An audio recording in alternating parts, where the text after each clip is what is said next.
Is there a part of you that loves the provocation of being a lesbian Mormon pornographer? For sure. Yes, I absolutely love pissing off the church by making Mormon porn. It's super fun for me.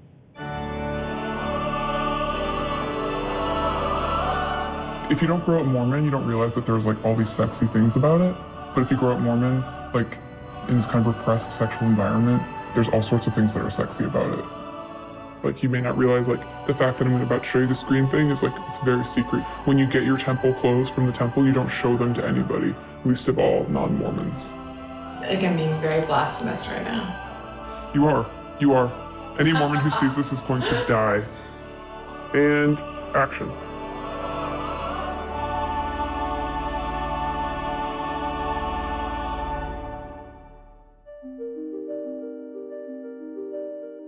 In 2016, Utah became the first state to officially declare porn a public health crisis.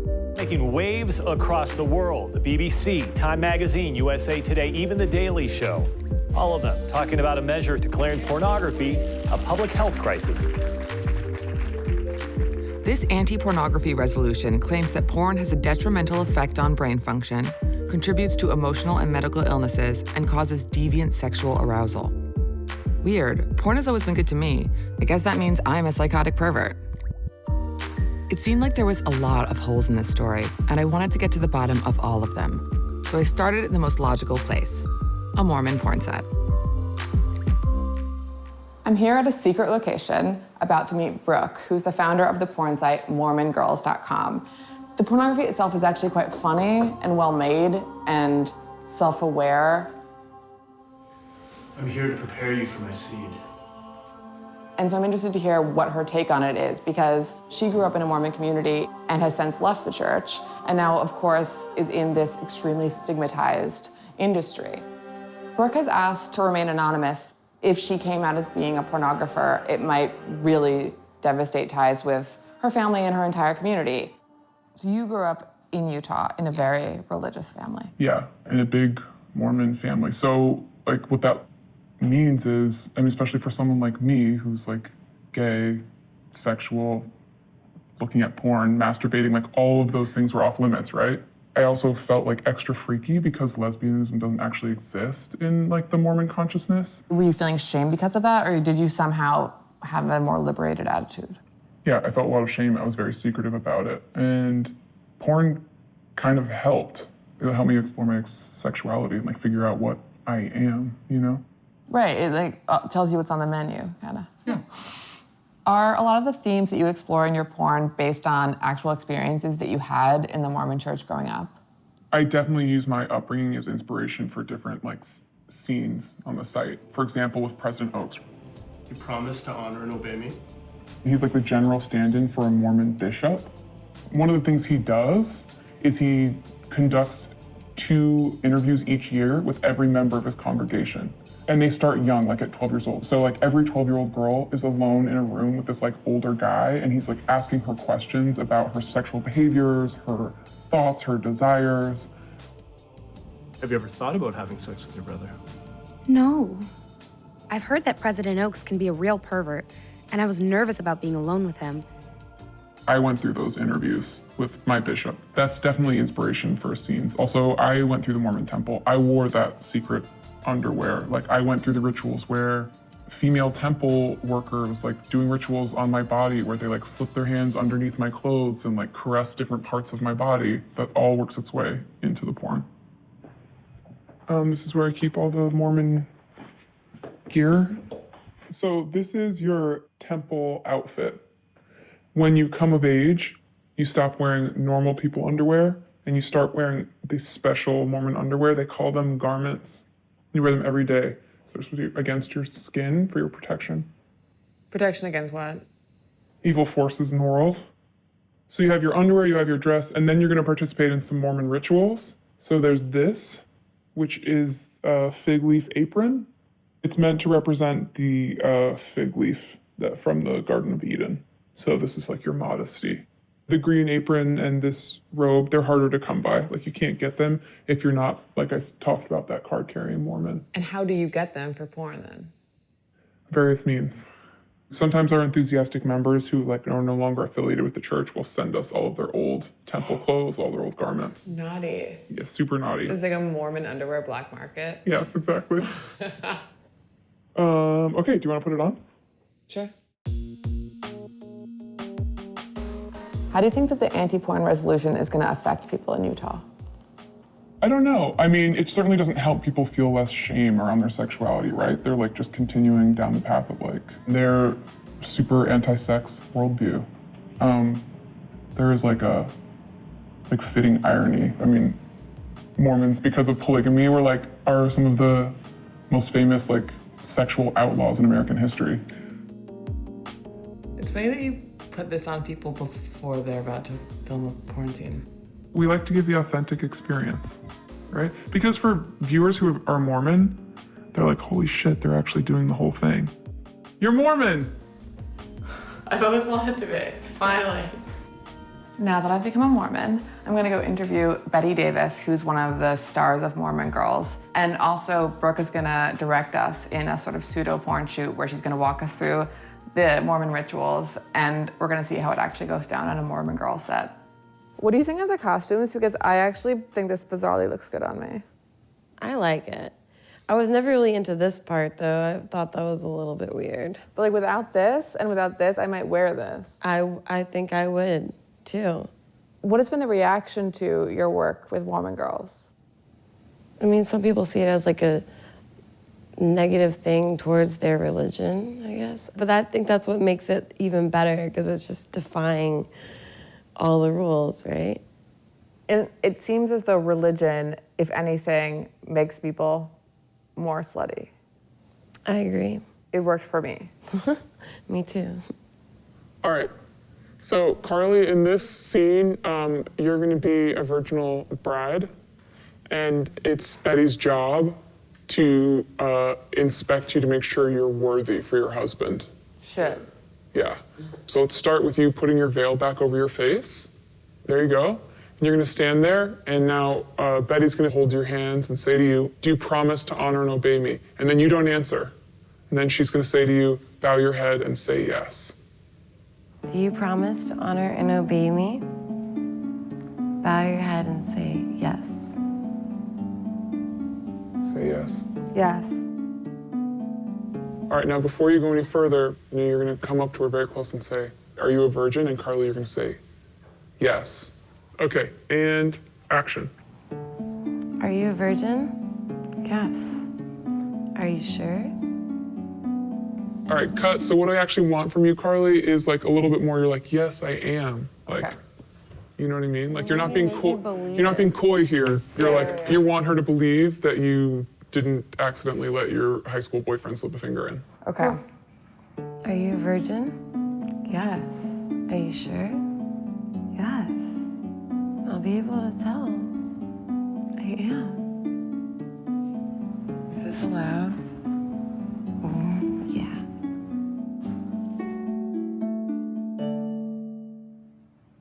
I feel like God's watching us.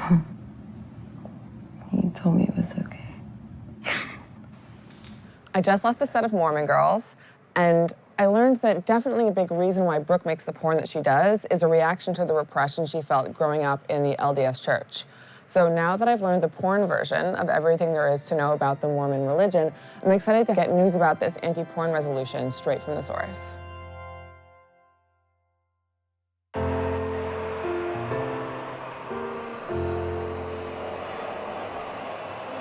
While it is obviously possible to have a negative relationship to porn, the psychiatric community has repeatedly said there is no evidence that people can actually be addicted to pornography.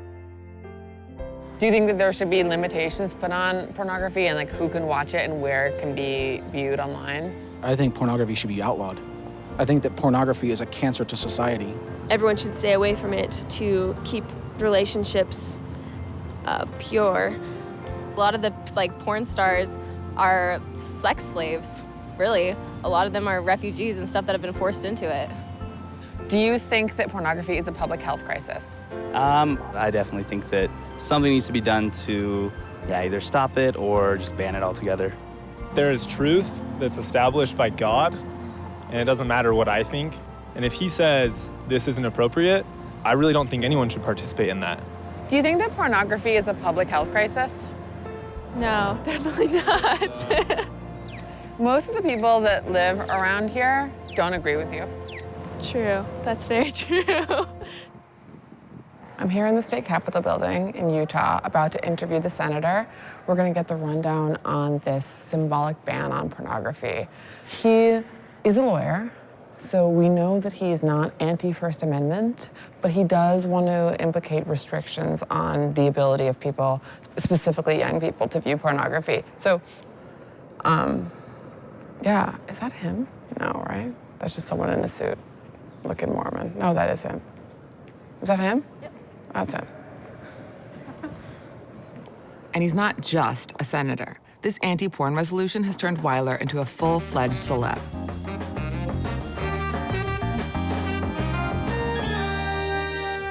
This is my porn file. And when it's not, there's no porn in here, but it's all of my articles. And what I found was when this story went viral, was people started sending me stuff. They're like, oh, you gotta read this book, or you gotta read this article. And so I just, you might be interested in this. Time magazine came out with this issue, and I'm quoted in this article. I don't show it around a lot because of the imagery. I mean, I think it's obviously sexualized because they're talking about pornography. So, I mean, I'm not a prude, but it's not something that I'm gonna run around and show kids and stuff. I have to admit, when I first heard about the resolution, my first thought was, okay, Mormons being prude about pornography. And then when I started reading and watching your interviews, my mind changed, and I thought, okay, he's actually coming at this from a really rational, well-intentioned place. But do you ever worry that people take it and run with it, and people just say porn is bad, and then it turns into a way of shaming people for watching pornography? Well, I think at least with people who grow up in Christian homes, I think there is a shame element there.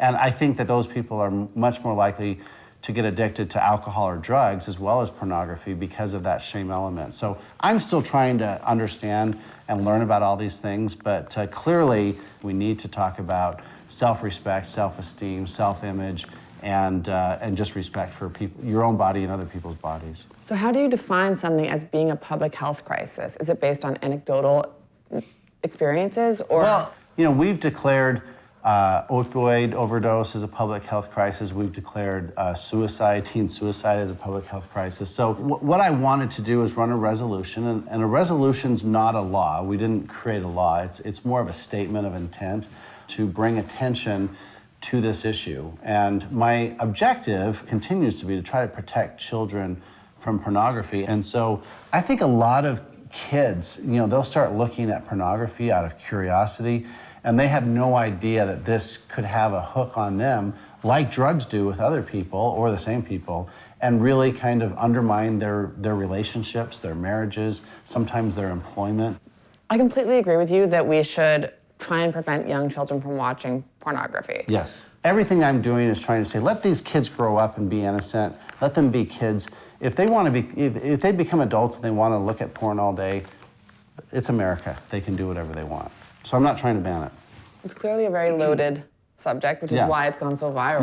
Yeah. Oh, I got a call from The Daily Show this week. They want to... You should go on The Daily Show. I'm going to. I'm totally going to. I love and I know they're going to make fun of me, but again, I'm not afraid. If I can continue to get this message out, I'm not afraid of being... I'm already the butt of a lot of jokes. Yeah, you're just trying to start a conversation. Yeah, I'm trying to start a conversation, so... Respect. I just finished talking with Senator Weiler. I actually liked him a lot more than I thought I would. He definitely takes a more rational approach to the idea of that pornography is bad than a lot of other people in the Mormon community. I think that a lot of people, and specifically some of the people we're going to see tomorrow at the convention, are going to take a less nuanced and more aggressive anti-pornography stance. Wow, this is glamorous.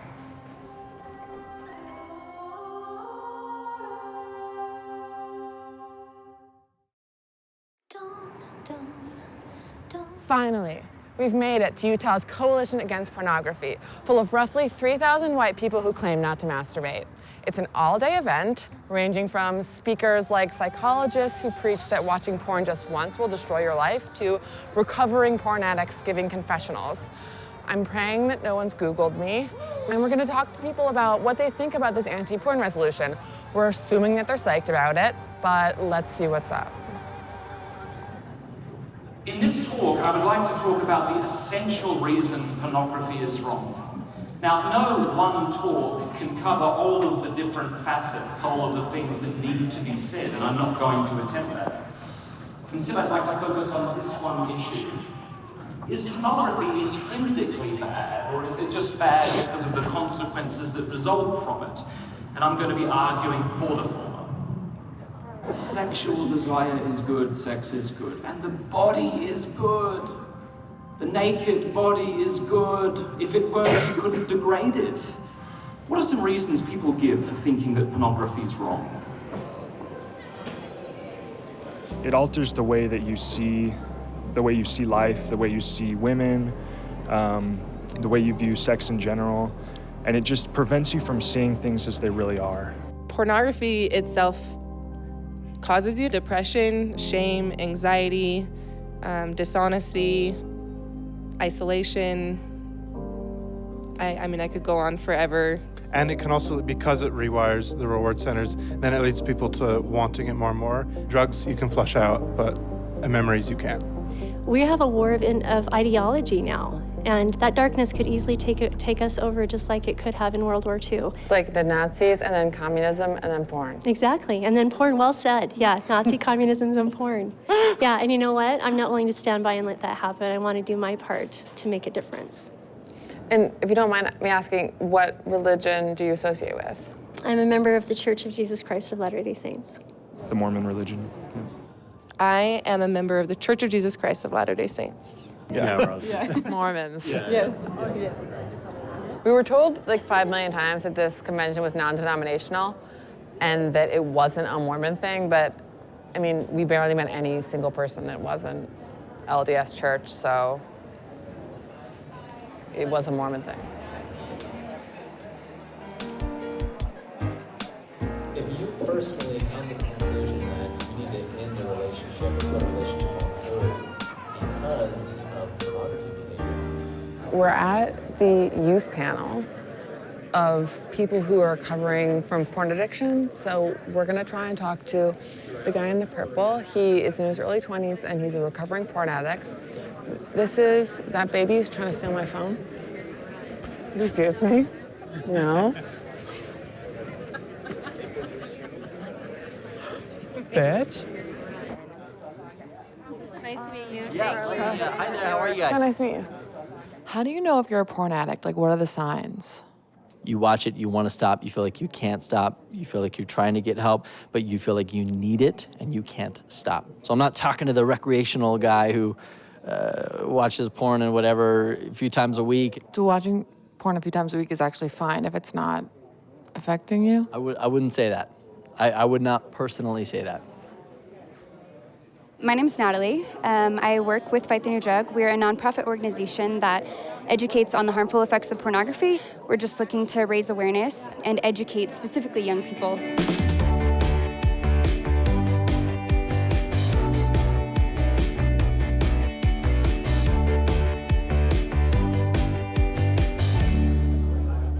Why are you so passionate about teaching people about the dangers of pornography? Did you have a negative experience with porn yourself?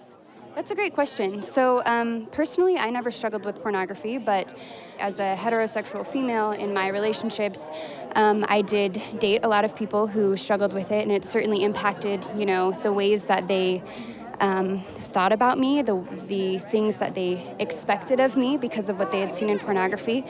But it's definitely something that once you're stimulated by something, there comes a time when it's not enough, and they're just going down the rabbit hole to something, you know, more extreme. And in some cases, that leads to illegal forms of pornography, like child pornography. Right, and then you end up watching like stepmom gangbang porn. The last 2 years, those have been like top searched porn types, you know, which is just something interesting to I read that a lot of family like a family search bar situation. Very interesting. Yeah. Incest porn. Essentially, yeah. So. Interesting.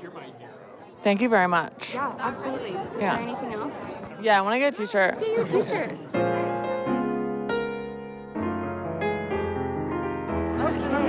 Give me 1 minute. Okay, thank you, Laurie. Okay. Can you explain this book that you recently authored? Yeah, well, the first book I authored was Good Pictures, Bad Pictures, Porn-Proofing Today's Young Kids. And it's a read-aloud story, so it makes it easy for parents to start this conversation with their children. When is the best time to start educating children about pornography? Is it just like immediately after they're born? Well, I would say when they start having language and when they start having access to the internet. So we say 3, because, like I said, every 3-year-old has access to the internet or access to someone that has access to the internet. Which is insane. Like, literally, I left my bag over there for 5 seconds, and this little baby came up and grabbed my phone out of my bag. Exactly. I was like, she's a porn addict. Exactly. Are you here today for the anti-pornography convention? I didn't start out that way, but after seeing it happening, I had to wander in, yeah. I myself am a teacher and go to schools on a regular basis all around the state where there's no longer any sexual education taught at those schools. And to see the detriment that these kids go through and the horrible pain that's coming from conventions like this is severely harmful to our population. And do you think it's because this culture of shaming that says porn is bad, sex is bad, and then people don't feel comfortable asking the right questions when they want to engage in sexual activity? Absolutely. We have no idea what consent is in general. And so no one knows how to talk about it, no one knows how to ask about it. If we are allowing pornography to be there, which it should be allowed because people should be able to do whatever they need to in a safe environment, we need to back that with resolutions and funding to promote healthy sex education. As someone who considers myself a libertarian sex radical feminist, I didn't think that I was going to be bonding with the anti-porn Mormons. I do agree that we should keep hardcore pornography out of the hands of young children. However, a lot of people went far beyond that though, and they sort of took the anti-porn stance to a degree where it just felt like shaming people for the very basic desire of wanting to watch porn. And the thing about this is the right way and this is the only way mentality that religion often puts forward is that it breeds extremes of people leaving those churches and those communities and becoming, you know, people like me who write slut blogs or people like Brooke who makes Mormon pornography. And it makes me angry when I see people feeling so much pain that feels ultimately unnecessary based on a belief that doesn't give human sexuality any room to breathe.